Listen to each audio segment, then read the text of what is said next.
what's up, everyone? Welcome to the channel.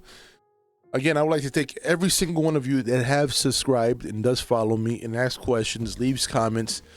I know I'm a little sporadic. There's been a lot of stuff that's been going on. I did a video a couple days ago. I was in New York. For those that don't know, I am from New York.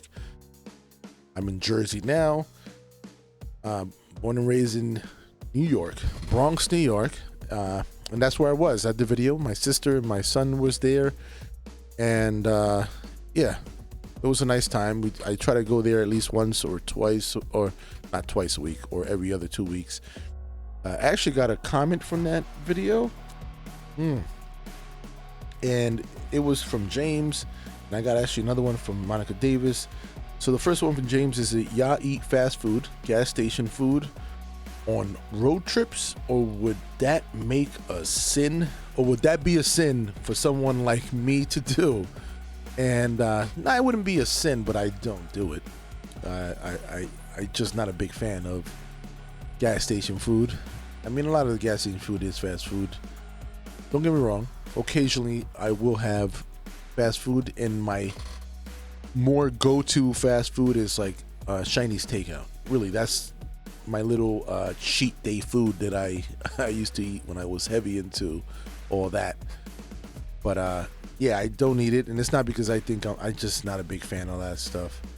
It is what it is, and it's not like it's cheaper. I don't even know, people think that stuff is cheaper. It's really not that cheaper.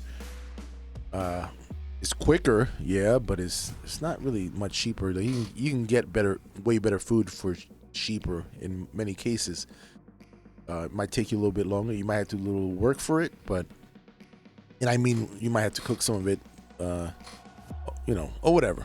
It's just, it's really not that cheap, a lot of that stuff. A lot of the stuff, especially the gas station food, the gas station stuff on the turnpike, those stuff is pretty inflated in price on top of that. So, no, I don't eat it. I wouldn't call it a sin, but I just don't. Yeah, it doesn't. Nah, I just don't do it. And the next one is from Monica Davis, and I say hi to you. She said hi to the family.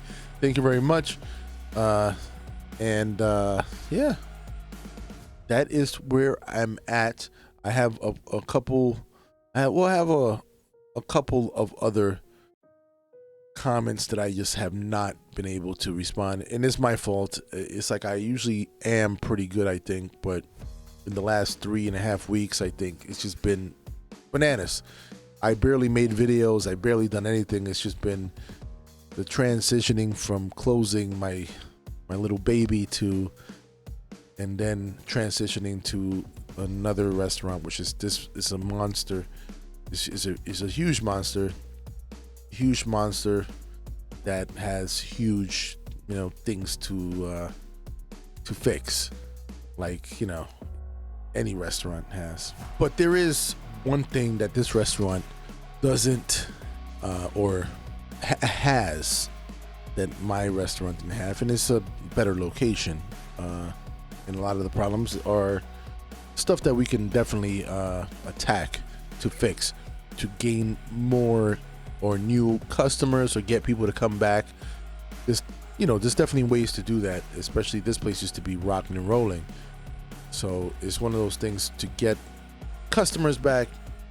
We have a couple things that we're going to be offering, which I'm planning on offering. I still haven't 100% discussed it, but these are some of my plans of doing, someday a Caribbean day, someday a fresh pasta day, one day doing, smoked barbecue day. And we'll offer just like nice little small menu. Instead of specials, it's like it'll be a theme night.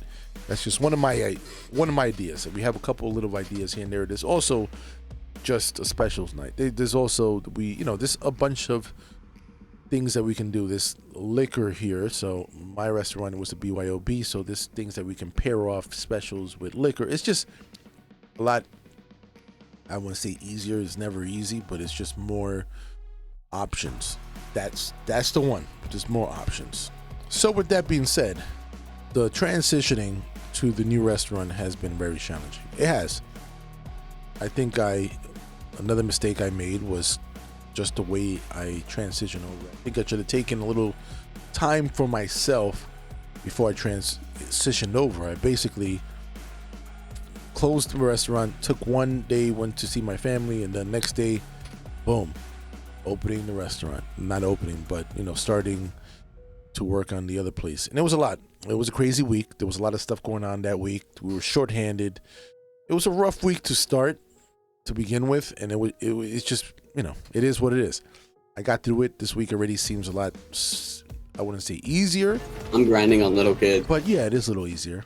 And it's just, when you go to a place and you don't even know where little stuff is very stressful. And then at the same time starting, and it's just, yeah.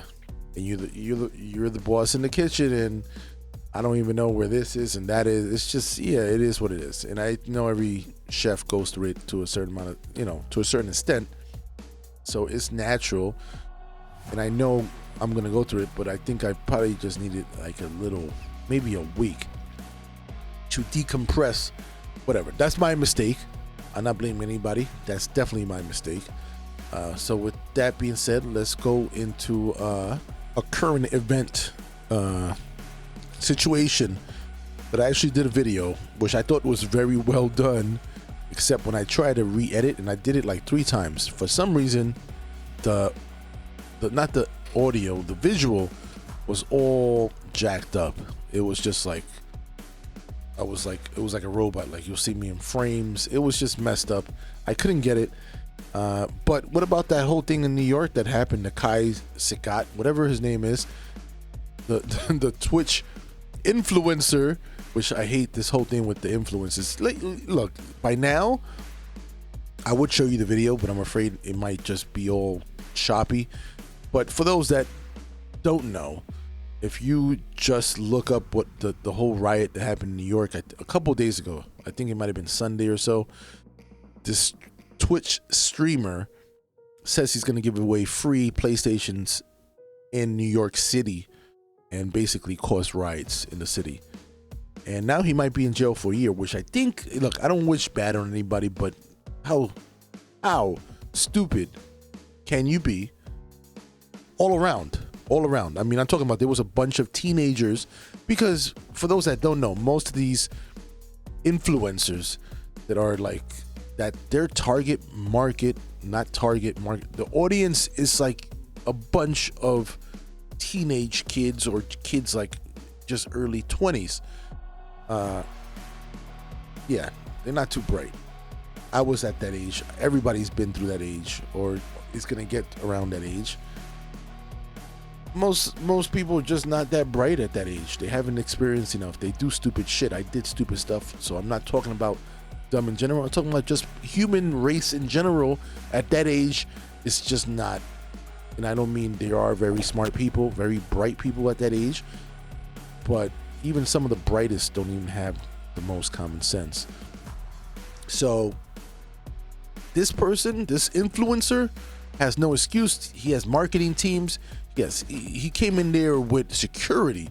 The guy knew that he was going to bring a crowd, and then he didn't even have damn PlayStations. So yeah, I think he's going to get he's probably not going to get what he deserves, but he should get what he deserves, because basically you incited riots. I mean, you're talking about there was vandalized stuff, property in New York. There was violence going on. It was riots over an influencer telling people to show up in Union Square, New York City. I'm going to give away stuff, PlayStations, and not even doing it. So, of course, people got upset. But you set this up. You set everything on motion. All right. I did not mean to kind of go off on this, but that was just one of the things that I wanted to talk about. Again, thank you for subscribing. Leave your comments below. Let me know what you think about that. If you made it this far, subscribe. Leave a comment. I'm going to actually go and respond to the comments tonight. As soon as I am done with this, hopefully I'm able to upload this today. All right. Everybody be safe. Thank you for support. Later.